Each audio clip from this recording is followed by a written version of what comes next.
ನೆನಪಿನ ಶಕ್ತಿಯನ್ನು ಹೆಚ್ಚಿಸಿಕೊಳ್ಳೋದಕ್ಕೆ ಇದೊಂದು ಬೆಸ್ಟ್ ಜ್ಯೂಸ್ ಅಂತ ಹೇಳ್ಬೋದು.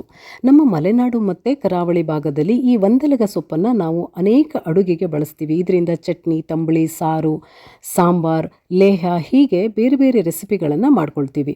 ಮರೆವಿನ ಸಮಸ್ಯೆ ಮಾತ್ರ ಅಲ್ಲ, ಮಾತಾಡುವಾಗ ಸ್ಪಷ್ಟತೆ ಇಲ್ಲದೆ ಇರುವಂಥದ್ದು, ಹೇರ್ ಫಾಲ್ ಆಗೋದು ಅಥವಾ ಕೆಲವೊಂದು ಸ್ಕಿನ್ಗೆ ಸಂಬಂಧಪಟ್ಟ ಸಮಸ್ಯೆಗೂ ಕೂಡ ನಮ್ಮ ಕಡೆ ಈ ಒಂದೆಲಗ ಸೊಪ್ಪನ್ನು ಬಳಸ್ತೀವಿ. ಈ ಎಲೆಗಳನ್ನು ಬೆಳಿಗ್ಗೆ ಖಾಲಿ ಹೊಟ್ಟೆಗೆ ಹಸಿಯಾಗಿ ತಿನ್ನಬೇಕು ಅಂತ ಹೇಳ್ತಾರೆ. ಆದರೆ ಸ್ವಲ್ಪ ಒಗ್ರಿರೋದ್ರಿಂದ ಈ ರೀತಿ ಜ್ಯೂಸ್ ಮಾಡ್ಕೊಂಡು ಕುಡಿದ್ರೆ ತುಂಬ ಚೆನ್ನಾಗಿರುತ್ತೆ. ಇವಾಗ ಒಂದೆಲಗ ಸೊಪ್ಪಿನ ಜ್ಯೂಸ್ ಮಾಡ್ಕೊಳ್ಳೋದಕ್ಕೆ ನಾನಿಲ್ಲಿ ಒಂದು ಜ್ಯೂಸರ್ ಜಾರ್ ತೊಗೊಂಡಿದ್ದೀನಿ.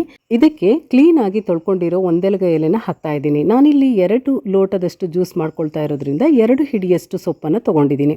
ಇನ್ನು ಬೇಕಾದರೆ ಜಾಸ್ತಿ ಎಲೆಗಳನ್ನು ಹಾಕೋಬಹುದು. ಇದು ಕಹಿ ಆಗೋದು ಆ ಥರ ಏನಿಲ್ಲ. ಇನ್ನಿದಕ್ಕೆ ಒಂದು ಸಣ್ಣ ತುಂಡು ಶುಂಠಿನ ಸೇರಿಸ್ಕೋಬೇಕು. ಹಾಗೆಯೇ ಒಂದು ಚಿಟಿಕೆ ಉಪ್ಪನ್ನು ಕೂಡ ಹಾಕೋಬೇಕು ರುಚಿಗೆ. ಜೊತೆಗೆ ಸಿಹಿಗೆ ಬೆಲ್ಲ ಹಾಕೋಬೇಕು. ನಾನಿಲ್ಲಿ 3 ಟೀ ಸ್ಪೂನಷ್ಟು ಬೆಲ್ಲ ಹಾಕಿದ್ದೀನಿ. ಹಾಗೆ 1 ಟೀ ಸ್ಪೂನಷ್ಟು ಜೀರಿಗೆ ಹಾಕಿದ್ದೀನಿ.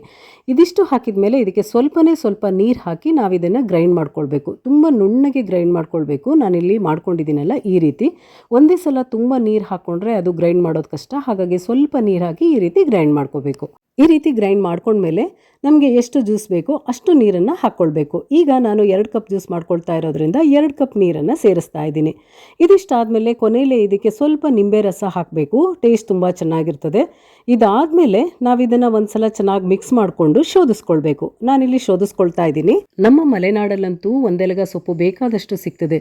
ಸಿಗದೇ ಇರೋರಿಗೂ ಇದನ್ನು ಬೆಳೆಸೋದು ಬಹಳ ಸುಲಭ. ಒಂದು ಪಾಟಲ್ಲಿ 1 ಗಿಡ ನಾವು ನೆಟ್ಟಿಟ್ಕೊಂಡ್ರೆ ಬಹಳ ಬೇಗ ತುಂಬ ಹರಡ್ಕೊಂಡು ಬೆಳೀತದೆ. ಹಾಗಾಗಿ ಯಾರು ಬೇಕಾದರೂ ಇದನ್ನು ಬೆಳೆಸ್ಬೋದು. ಇವಾಗ ಇದನ್ನು ಫಿಲ್ಟರ್ ಮಾಡ್ಕೊಂಡಿದ್ದೀನಲ್ಲ, ಈ ಚರಟ ಇದೆ ನೋಡಿ, ಇದನ್ನು ಚಟ್ನಿಗೆ ಅಥವಾ ಸಾರಿಗೆ, ಸಾಂಬಾರ್ಗೆ, ರಸಮ್ಗೆ ಎಲ್ಲ ಯೂಸ್ ಮಾಡಬಹುದು. ತುಂಬ ಟೇಸ್ಟಿಯಾಗಿರ್ತದೆ. ಇಷ್ಟಾದರೆ ತುಂಬ ರುಚಿಯಾದ ಅಷ್ಟೇ ಆರೋಗ್ಯಕರವಾದ ಒಂದೆಲಗ ಜ್ಯೂಸ್ ರೆಡಿ ಆಯಿತು. ತುಂಬ ಬಿಸಿಲಿದೆ ಅಂತ ಹೇಳಿದರೆ ಇದಕ್ಕೆ ಐಸ್ ಕ್ಯೂಬ್ ಹಾಕ್ಕೊಂಡು ಕುಡಿಬೋದು. ನಾನಿಲ್ಲಿ ತುಂಬ ತಣ್ಣಗಿರುವಂಥ ನೀರನ್ನೇ ಯೂಸ್ ಮಾಡಿರೋದ್ರಿಂದ ಐಸ್ ಕ್ಯೂಬ್ ಹಾಕ್ತಾ ಇಲ್ಲ. ಯಾವಾಗಲೂ ನಮಗೆ ತಾಜಾ ಎಲೆಗಳು ಸಿಗಲ್ಲ ಅಂತ ಹೇಳಿದರೆ ಸಿಕ್ಕಾಗ ಎಲೆಗಳನ್ನು ಒಣಗಿಸಿ ಪೌಡರ್ ಮಾಡಿಟ್ಕೊಂಡ್ರೆ ಈ ರೀತಿ ಜ್ಯೂಸ್ ಅಥವಾ ಚಟ್ನಿ ಮಾಡಿಕೊಂಡು ಯೂಸ್ ಮಾಡಬಹುದು. ಈ ಬೇಸಿಗೆಯಲ್ಲಿ ಮಕ್ಕಳಿಗೂ ಮತ್ತು ದೊಡ್ಡವರಿಗೂ ವಾರಕ್ಕೆ 1-2 ಸಲನಾದರೂ ಈ ಒಂದೆಲಗ ಜ್ಯೂಸ್ ಮಾಡ್ಕೊಳ್ಳಿ. ದೇಹ ತಂಪಾಗಿರುತ್ತೆ, ಆರೋಗ್ಯ ಕೂಡ ಚೆನ್ನಾಗಿರುತ್ತೆ. ವಿಡಿಯೋ ಇಷ್ಟ ಆಗಿದ್ರೆ ಲೈಕ್, ಶೇರ್, ಕಮೆಂಟ್ ಮಾಡೋದನ್ನು ಮರಿಬೇಡಿ. ಹಾಗೆಯೇ ನಮ್ಮ ಚಾನಲನ್ನು ಸಬ್ಸ್ಕ್ರೈಬ್ ಮಾಡ್ಕೊಳ್ಳಿ. ಇನ್ನೊಂದಷ್ಟು ಹೊಸ ವಿಷಯಗಳ ಜೊತೆ ಸಿಗೋಣ. ಶುಭವಾಗಲಿ. ನಮಸ್ಕಾರ.